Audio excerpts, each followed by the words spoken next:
Welcome to the New Books Network. Welcome to the New Books Network. I'm your host, Kirk Megu. I'm also the Public Relations Officer of the United National Congress, the official opposition party in the Republic of Trinidad and Tobago, and a former lecturer at the University of the West Indies in Jamaica and in Trinidad. Today, my guest is Abdullahi Ahmed An-Naim, author of the book Decolonizing Human Rights, published by Cambridge University Press in 2021. Welcome, Abdullahi. Thank you. Thank you, Kirk. Well, it's a pleasure to have you here. Well, let's just start off right away. Can you tell us what your book is about? Yes. Maybe a little bit about myself, if you please. Sure. I'm from Sudan. I was born in 1946. I started being a human rights activist in Sudan in the 1960s when I was a law student at the University of Khartoum. And throughout, I have been also part of a movement, an Islamic reform movement. I joined in 1968, and I am still a member, although the movement has been suppressed in Sudan. I say this because it is critical that I say that I am an activist all my life.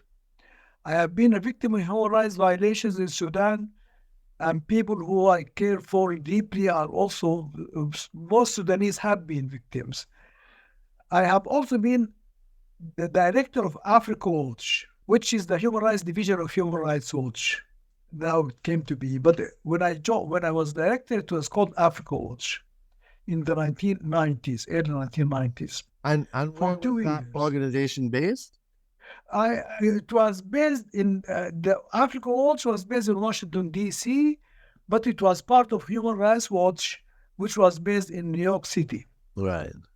And now it's called the Africa Division of Human Rights Watch, which is based in New York City. So I have been inside the international human rights advocacy system. And I speak also from that experience. But the purpose of my book is, in fact, to uphold the efficacy of human rights as a universal value, not as a simply liberal or Islamist or whatever. So to be human rights, they have to be universal. If you are talking about relative anything, it is not human rights we are talking about. So the notion of a liberal notion of human rights is an incoherent contradiction. By being liberal, it is no longer universal. It is a culturally specific, it's a culturally relativist notion of human rights. To be universal, it has to be the contribution of the total human population globally, with their values, with their cultures, with their geopolitical situations. All of that is part of the package. We cannot just simply have a neatly defined notion of human rights that's academically debated in lecture halls, whereas people on the ground do not relate to that. So my purpose, therefore, is to uphold the universality of human rights against all relativisms, liberal and otherwise. This is very fascinating philosophically.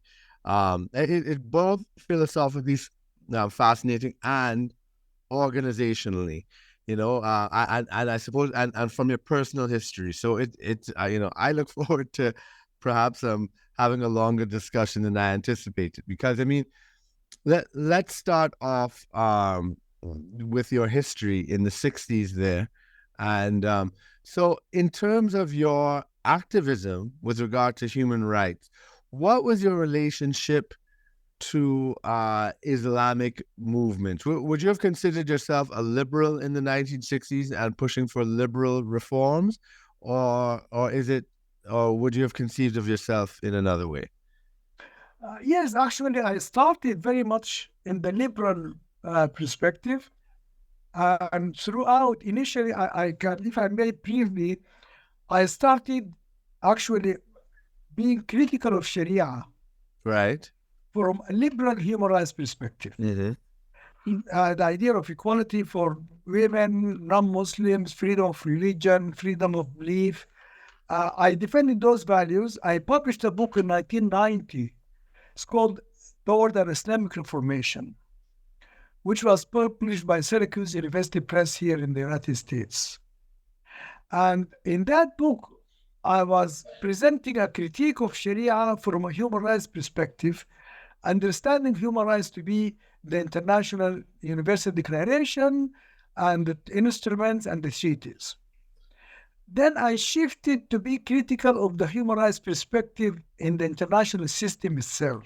Could I ask you, what? Yes. Is there anything in particular that made you become critical of the liberal perspective? Was there any event? Was it or was it something else? Double standards. Right.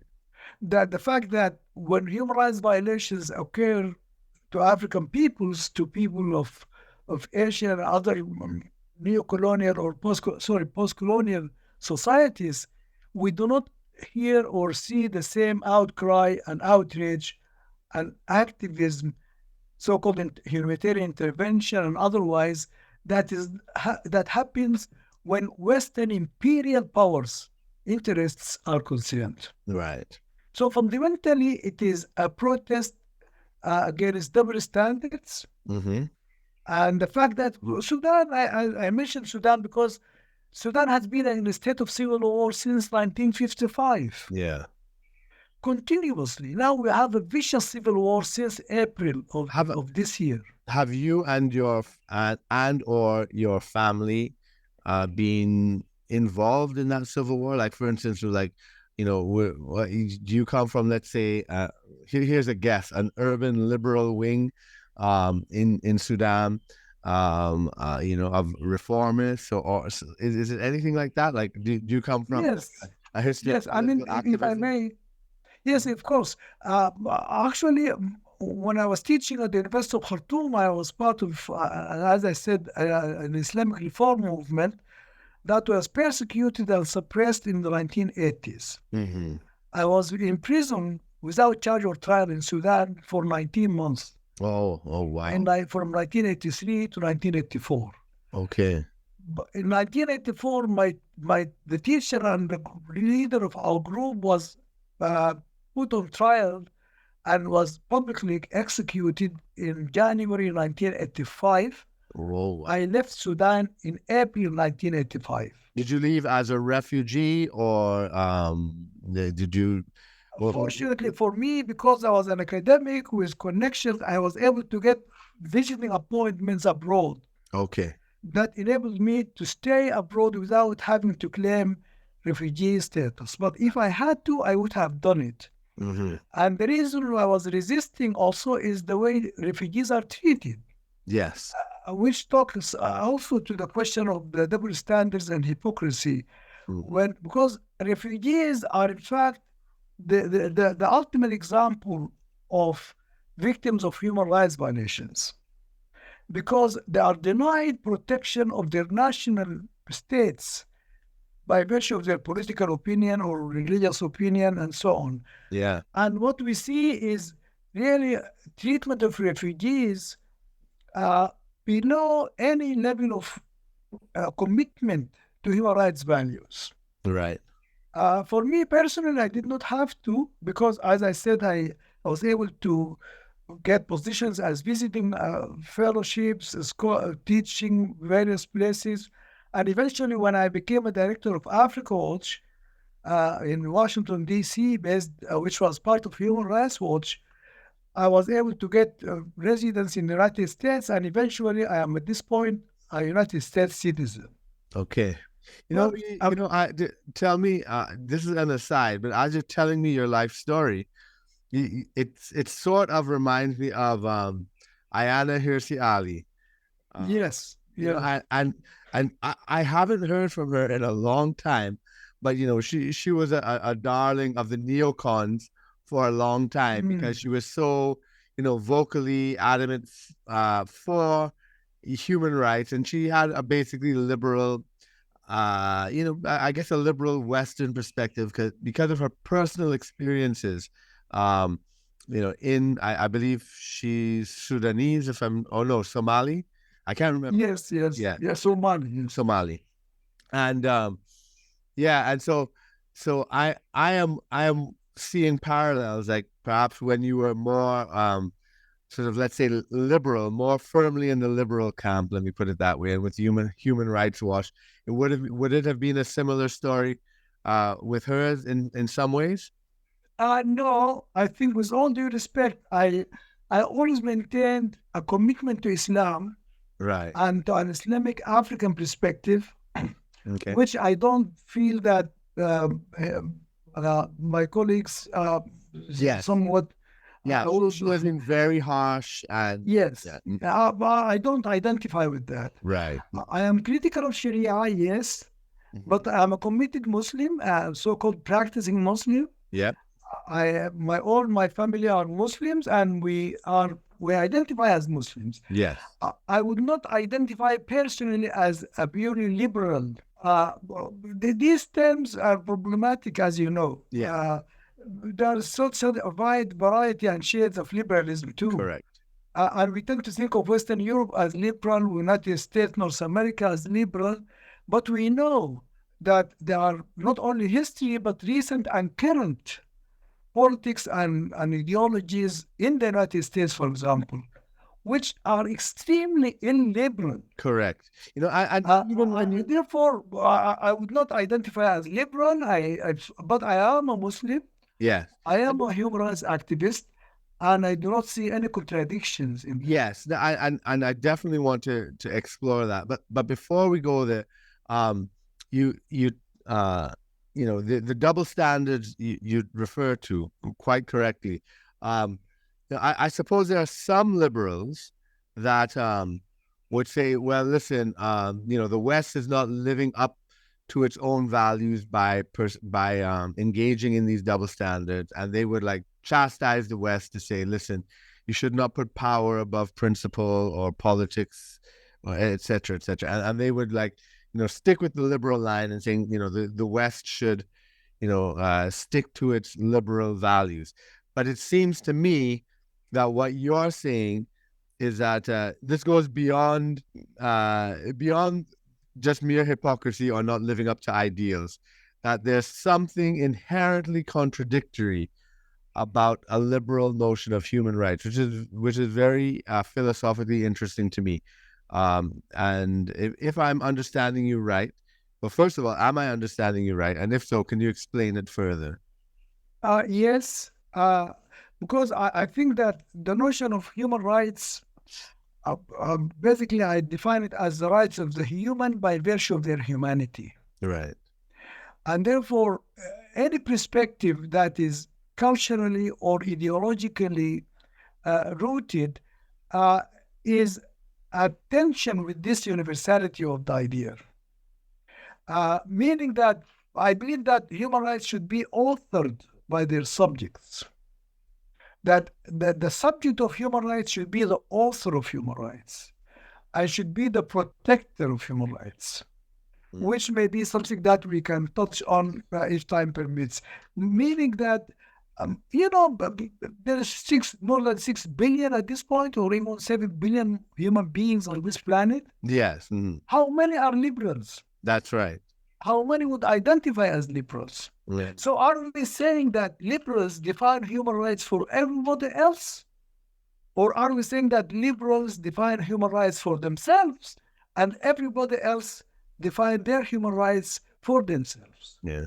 One about we lose sight of the universality idea. Exactly. You know what? One of our great intellectuals here in the Caribbean, in Trinidad and Tobago, Lloyd Best, who's passed on now, and was a mentor of mine.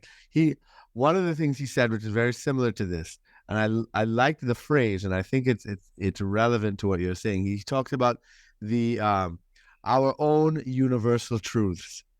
That yes. that yes. Yeah. To me, if we go back philosophically, it's kind of like Plato when he talks about forms and substances. that the idea of whatever justice or even mathematically a circle or whatever, exists perfectly in the realm of the forms of the ideal. But then when it gets transferred to the plane of existence, of substances where we are, it is imperfect. And so perhaps therefore it must be, it's always manifested imperfectly, and it must be manifested according to context. Is that the kind of thing you're talking about? Yes, but if I may, Mm-hmm. there is always truth in that. But let me begin by saying that to me, the only category is the human. Right. So for me, Plato is a human philosopher, not a Western philosopher. Mm-hmm. And what I find problematic is that the notion that any idea has to be fitted through or into Western liberal history or philosophical history in order to be universalized. Yeah, and people forget that it was the Islamic world that preserved Plato's thought for centuries. Yes. But not even known in Western Europe. I mean, Yes. part of the Mediterranean world, yes, which included, Egypt and Persia and all of that, which we would not consider the West today. And Yes. yeah, and Germany and Sweden and England had nothing to do with the Mediterranean world, really. Yeah. So it Yes. is as much, connected. I completely agree. But the point is clear is that my point is about colonialism, imperialism. It is not the West at large. It is imperialism Correct. of the West, which is not the entire West. That's right.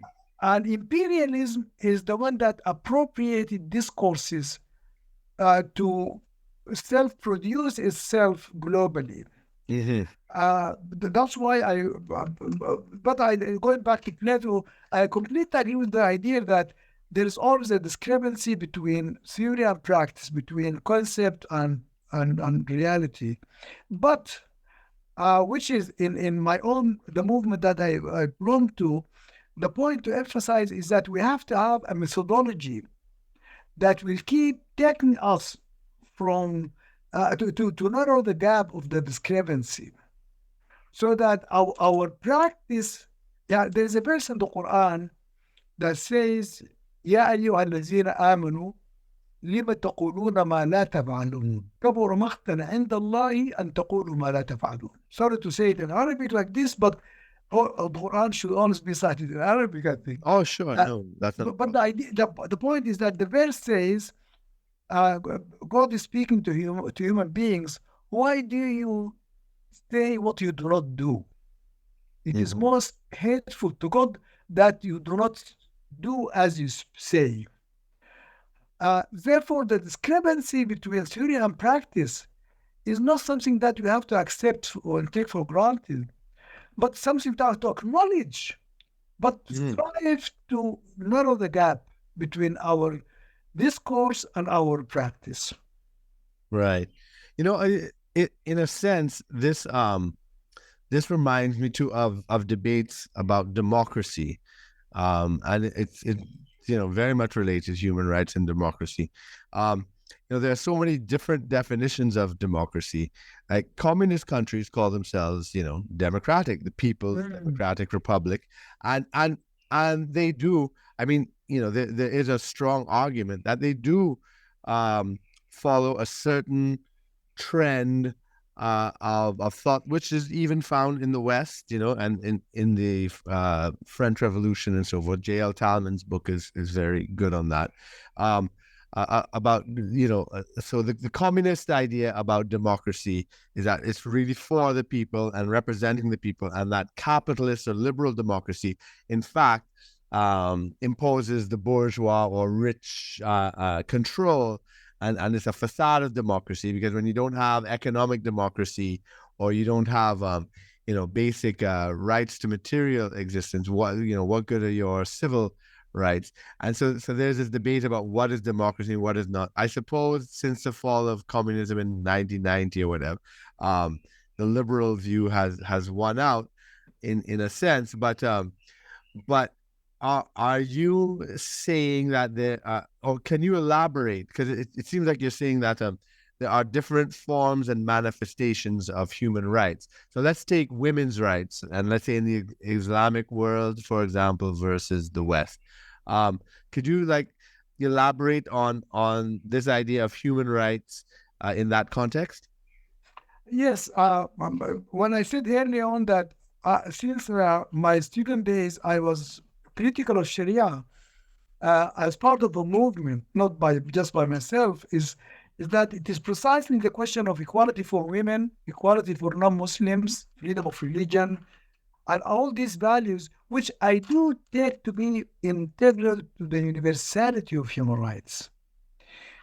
For me, the point is that human rights are the right to be human on our own terms, but that cannot be in violation of the fundamental human rights of others, among ourselves as communities, as societies, as well as globally. Therefore, for me, I'm critical of Sharia, but I have to be very clear. I'm critical of Sharia from an Islamic perspective, not from a liberal perspective. Could you elaborate on that a bit more? Yes, in that there is a methodology which is transforming our understanding of Sharia to shifting from some verses of the Quran to other verses of the Quran. And that is done through a particular methodology. There is a criteria of why we choose these verses over others, and that in doing so, we are not being sort of in contradiction with Muslim intellectual or philosophical history, because that process of choice, you see, that the Quran is always understood by the human beings. There is no way that human beings can understand and interpret the Quran except through our own minds and experience. Therefore, any understanding of Sharia is a human understanding of Sharia. It is not divine. It is a human understanding of what Muslims believe to be divine sources. So the question about equality for women, questions of freedom of religion and belief, also for me, there is a principle of what I call reciprocity, which is the notion of the golden rule, do unto others. That for me is the fundamental foundation of universality of human rights. Always and every single instance, treat other people as you would be treated or you want to be treated. And that is the golden rule. And that rule is universal in all cultures, in all religious traditions. That therefore, for me, the measure is simply, if I do not treat women equally as I would demand to be treated as a man, then I cannot claim loyalty to the idea of universality of human rights. Of controversial aspect, like in France in particular, has been the hijab, yes, and the burqa and so forth. How does this? So, from your perspective, how do you interpret that whole controversy? I don't see any difference between the practice of France to restrict the rights of Muslim women to wear the burqa. If you want to object, you have to object not simply because they are symbol of an Islamic culture or this or that. It has to be functional. That is, I cannot. I accept or respect the rights of governments to regulate, for example, driver's licenses, so that the face of the person who's driving has to be seen by police officers, by other people using the road. But the right of women to walk on the pavement wearing a burqa, I don't see that violates the human rights of anybody else. Now, I don't see any difference. I see France and Iran are two sides of the same coin. In Iran, the government claims the right to regulate the women's dress. In France, the government claims the right to regulate the dress of Muslim women. These are two sides of the same coin. I say that governments have nothing to do with how people choose to practice their own religion, so long as they do not violate public interest, that is a legitimate public interest, to be shown, not simply because they offend the sensibility of republicanism in France. That is not good enough. Right. There's another thing I want you to explore for me as well. Um, there is a very strong argument and a strong idea that human rights themselves are Western, right? So there's some people who say that as a criticism, right? So some people say, well, human rights is just Western and it's Western imperialism and it's a way of imposing Western values. So there's some people that say that from a critical perspective. There are other people in the West itself that are very proud of this, saying, the West has always been the champion of individual rights and freedoms, and other cultures are collectivist and I don't know, totalitarian, etc. The kind of stereotypes they have there, and but both both will agree that human rights are Western, and many people have come to accept that argument. It doesn't seem that you do, and I'd like for you to explain your position and offer a critique of those other two positions. Yes, for me to say human rights are Western are historically false. Actually, as we speak, I live in the United States. There's fundamental ugly racism in the United States today, not history. In my office here at home, because now I'm retired, my office is at home. I have a picture of a Muslim scholar who was kidnapped from West Africa and brought to the United States as a slave and sold and lived the rest of his life in the United States as a slave. Now, therefore, also just these as anecdotes, the Universal Declaration of Human Rights, so-called Universal, was proclaimed in Paris, France in 1948. France continued to fight a vicious war against Algerian claim to right of self-determination. More than 1 million Algerians were killed by French forces in North Africa, in Algeria, until 1962, when Algerians finally won their independence. So we have here a situation where France claiming the rights of the human and the citizen, so-called man, and look at that, the name itself, the rights of the human and citizen. They are not the right of man, not the rights of the human. And by saying citizen, you are limiting them to French citizens, not to humanity at large. Therefore, that's why imperialism has been perpetrated by France, by Britain, by the other European powers, North American powers, the United States in particular, and still continue to be so. So therefore, the idea that human rights are Western, with all due respect, as I said, is conceptually incoherent. Being Western means immediately that they are not universal. And therefore to claim, and also it is an imperial claim that we civilized, when I came to the United States and I came to Georgia to live I came to teach at Emory Law School for 28 years. I just retired. When I came to Georgia, there were people in Georgia in prison for the crime of homosexuality. Now, sexual orientation is claimed to be a constitutionally fundamentally protected human right or civil right, at least in the United States. So here is the relativism and the historical inconsistency of the claim that human rights are Western, or that Western define what human rights are. And as I say, racism, I live in Georgia. I live in the United States. I drive through the streets of Atlanta every day.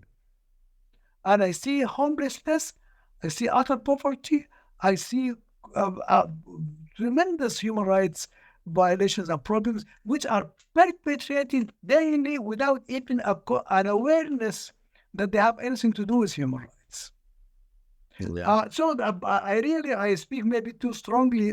I don't think too strongly, but I speak rather passionately, I should say, Yeah. that I'm really, almost 80, I'm 78 now.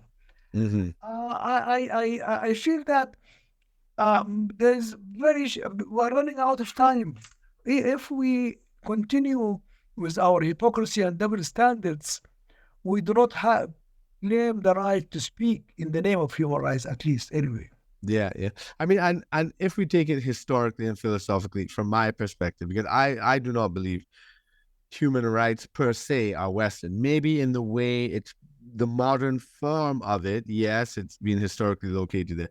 But certainly when you go back to the laws of Hammurabi or, Ashoka in India or in civilizations thousands of years, before the West had, advanced state systems there. There were laws, guaranteeing rights, to all subjects and so forth. So the idea, this thing that it's somehow Western, and then even claiming the Greeks as being somehow, in the same history as England or Scandinavia, and divorcing it from the rest of the Mediterranean is really historically and philosophically untenable. But yeah, but I was curious as to your perspective in that, definitely, because I mean it's really fascinating that this is not just an academic topic for you. This is something you've been No, deeply involved in from the '60s. Went to jail over. You've been to different countries. You've had your activism with the main human rights organizations in the world. So this is actually quite a substantial and informed and important rethinking of human rights. So this is a fascinating background you have, and I can talk about this for hours and hours. But so I think we're just going to have to cut that there, and let's get into the specific details of this book. But I know this is something you've written about for your entire career, and it's been your life mission. So that itself is interesting. But so let's take a look at what you are talking about in Decolonizing Human Rights. Presumably what you're talking about is the Western colonization of the concept of human rights, and that what you want to do is decolonize it. Is that the right way of thinking about it? precisely, that I take the human rights concept as universal. If it is not universal, then it is not human rights we are talking about. And therefore, but I do then in the book trace or try to briefly, as I attempted struggle to make it brief this time, to make it readable, that I try to demonstrate how the concept of universality has been colonized, has been hijacked by states and by Western imperial interests that in fact emptied the concept of its fundamental value, which is the upholding the universal dignity of human beings everywhere on their own terms. You cannot protect and respect the dignity of any person on your terms. That is a contradiction. I say the person has to be the point of reference for what his or her own dignity means. So I say yes, I'm struggling, maybe as a summation of my own personal history, to contribute to liberating the idea or the concept of human rights from Western imperialism. Right, right. Yeah, and in the process of that, I mean, besides the sort of philosophical critiques that we've been talking about, you have very practical difficulties that I would suppose emanates from the philosophical contradictions. Like, for instance, you speak about the myth of legal enforcement, and the operational futility of attempting to protect human rights under international law. Can you explain that a little bit more? Yes. Just to start maybe with international law. There is no international, and it is not law. What we now take to be international law is in fact inter-European states relations universalized through colonialism. But it is not law because it is not enforceable. Right. And the critical quality of being law is to be enforceable and to be enforced in practice. If it is not, then we cannot take it serious as law.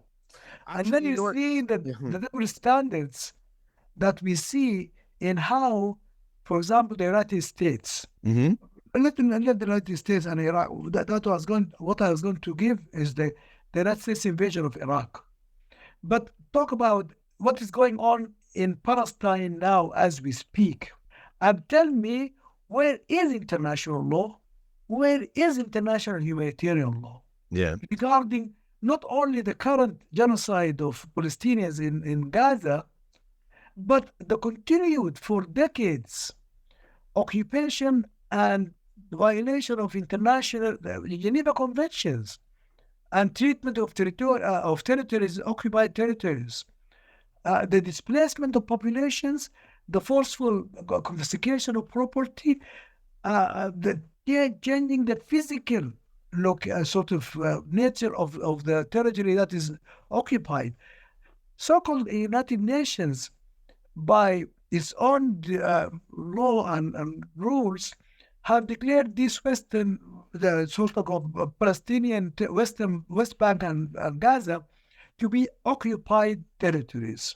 The way they are being treated by Israel, while Israel has annexed by force, it annexed Jerusalem, for example. Mm-hmm. And the United States, which claims to be a guardian of international legality, acknowledged and accepted. In fact, Trump, who was president at the time, just simply said, "Oh yes, we acknowledge, we accept that." Who are you? What authority do you have to accept that?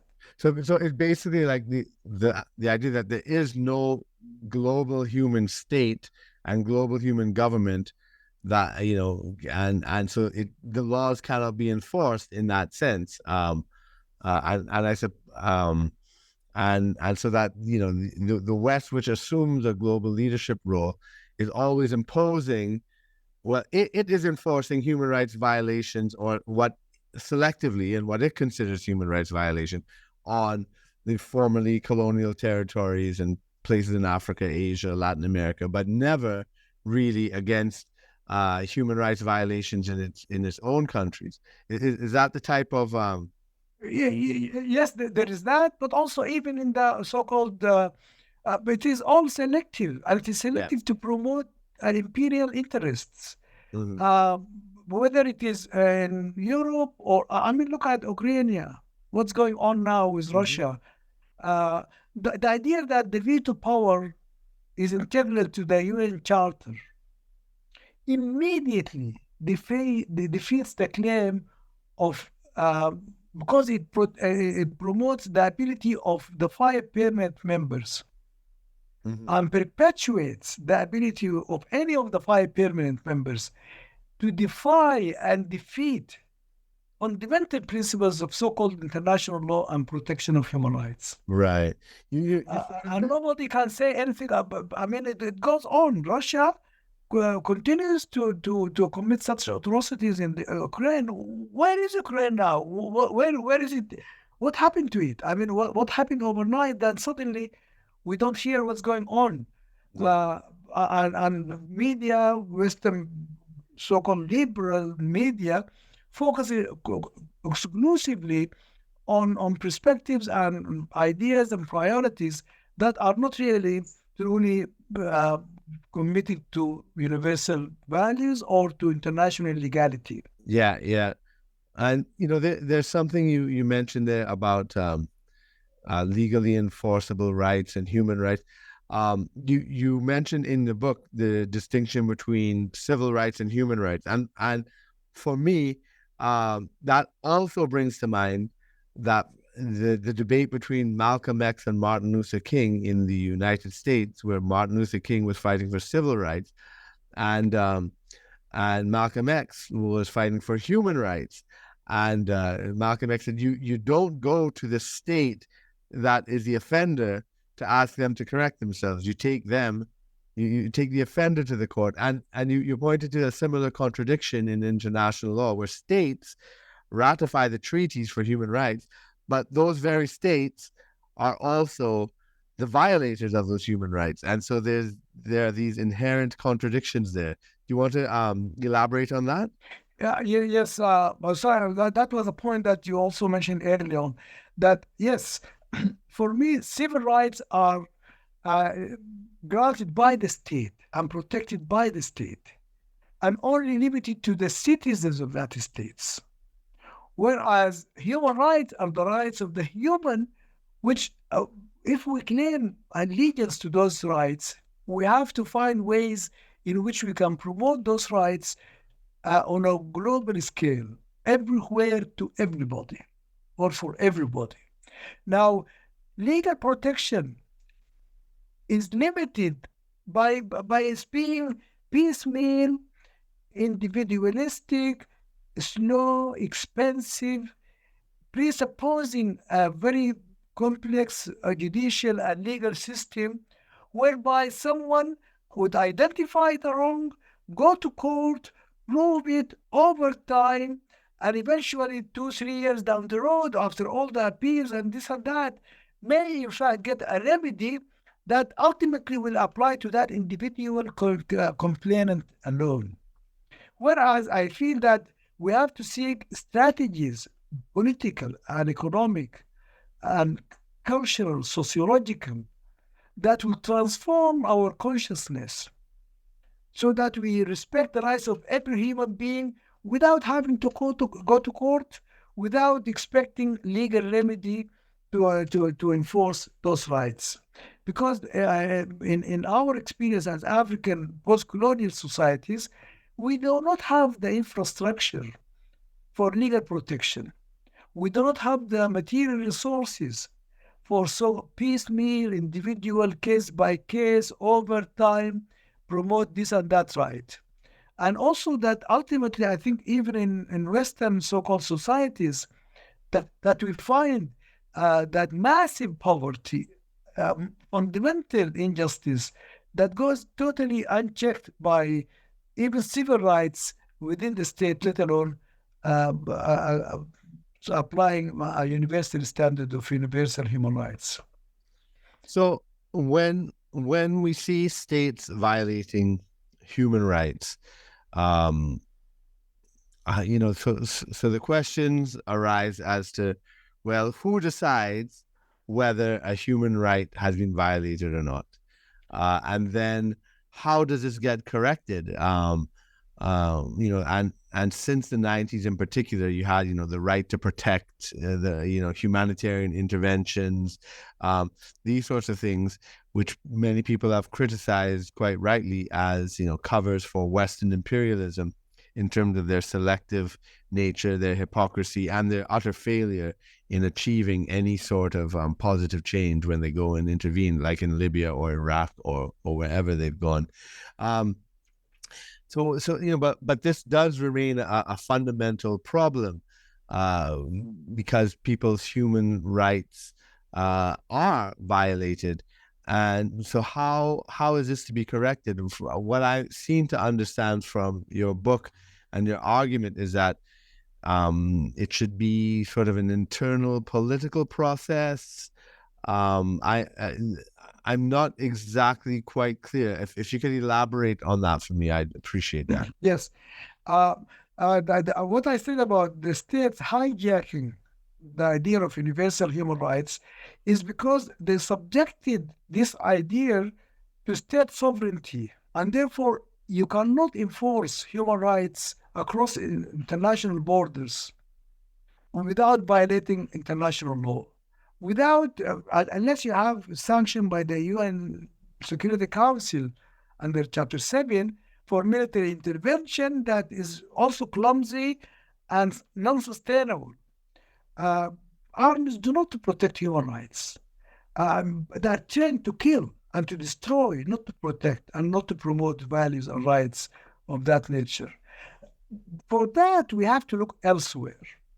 We look to our own cultural institutions, our social institutions, our moral, ethical frameworks that enable us to promote. In the book, I advanced the idea of what I call cultural transformation and political mobilization. And for me, as a Muslim, as an African Muslim, I challenge what I believe to be violations of fundamental human dignity and rights in my own society by trying to transform aspects of my own culture to promote equal human dignity for women, for other people who are not Muslims, for freedom of religion for dissident Muslims like myself, and so on. So that therefore, uh, by transforming internally with an internal frame of reference, with cultural and religious legitimacy, in my case as a Muslim, these values, I am contributing to a global culture of human rights from my own perspective as an African Muslim. And I would call on all others, including especially Western liberals, who fail to really stand up to their claims of the values of commitment to human rights in their own societies. Mm-hmm.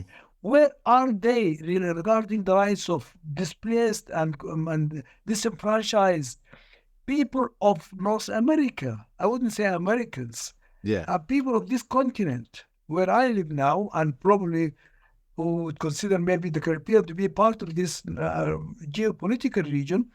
Where are we, so-called liberal, sort of committed to human rights values? I find it quite amazing in the United States how liberals or people who call themselves liberals have gone to quite totalitarian and illiberal means to preserve their political power in censorship. And it's quite amazing how illiberal liberals are in the United States, I find. Yes. But going back to Sudan, so I'm interested. So in your own, let's see, so you were fighting, for a more liberal, inclusive, let's say political culture, and society. And your movement, the leader of your movement, if I heard you correctly, yes, or a group, or one of the leaders was executed.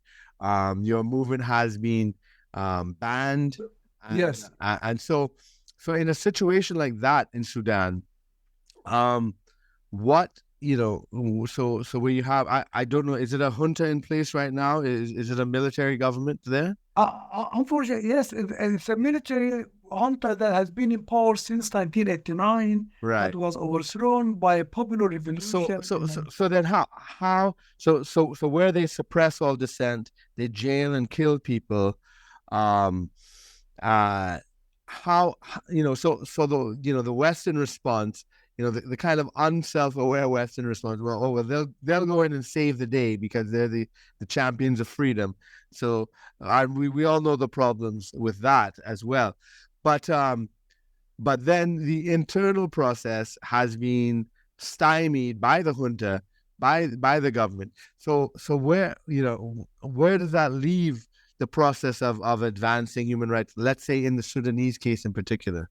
Okay. Obviously, I take a longer view of human struggle for human dignity and universal human rights. And we have to remember, we talked about the West, that fascism is Western. Nazism is Western. Yeah.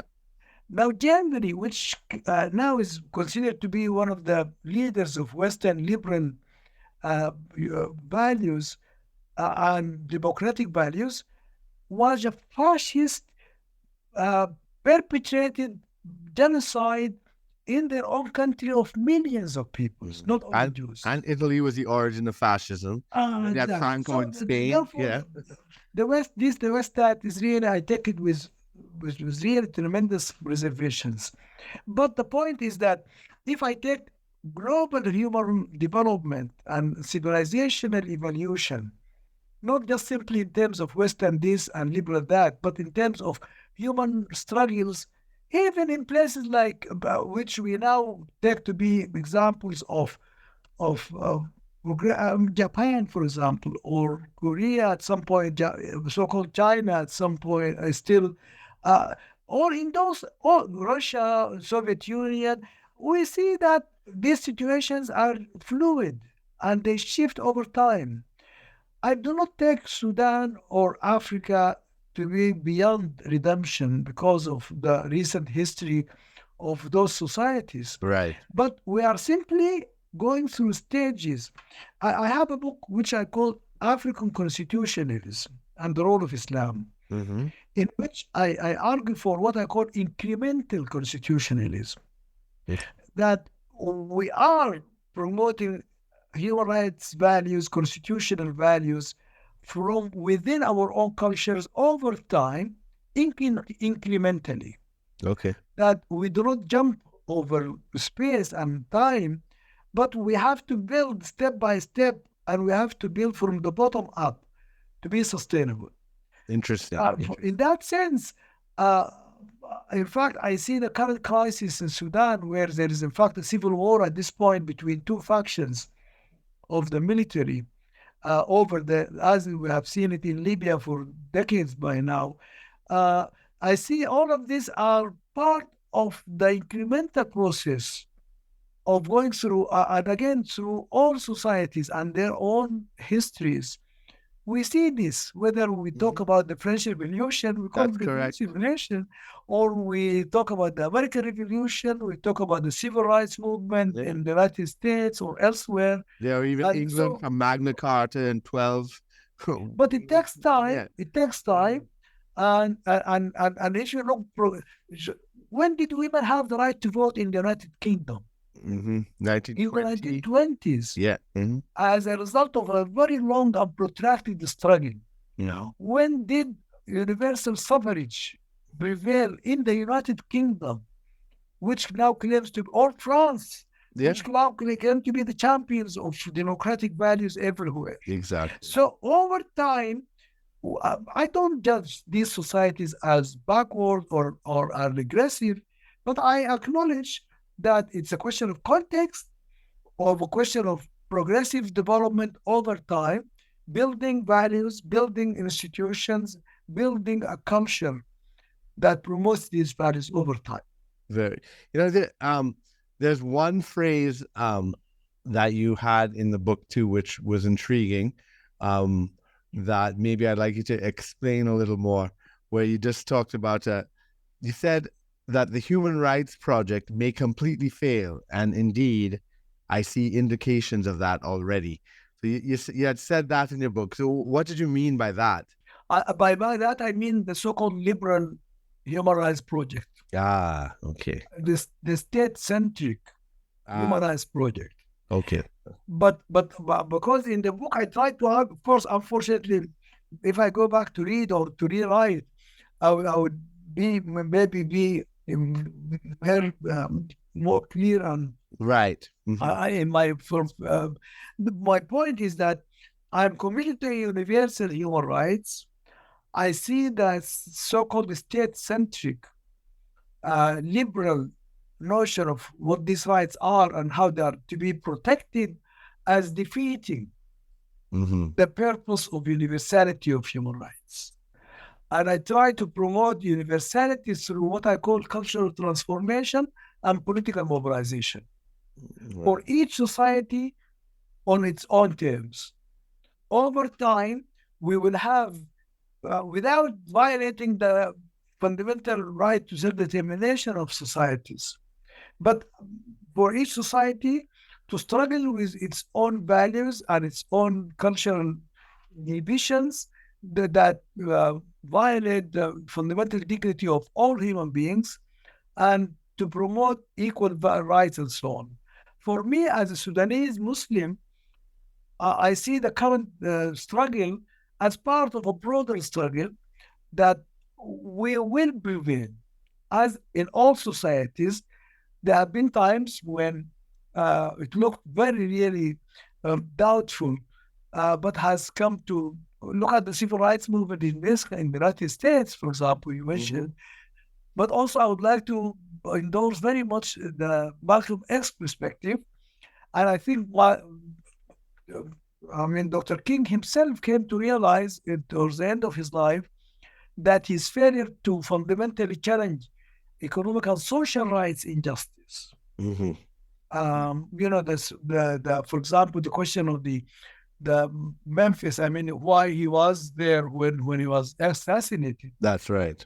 Was promoting the rights of workers to struggle for the better pay and better conditions. That is an aspect of the civil rights movement that must be criticized by civil rights advocates in the United States to promote economic and social rights as well as civil and political rights. Well, your view and perspective really resonates strongly with me, and I think it's it's quite an important statement that you make here, and an argument.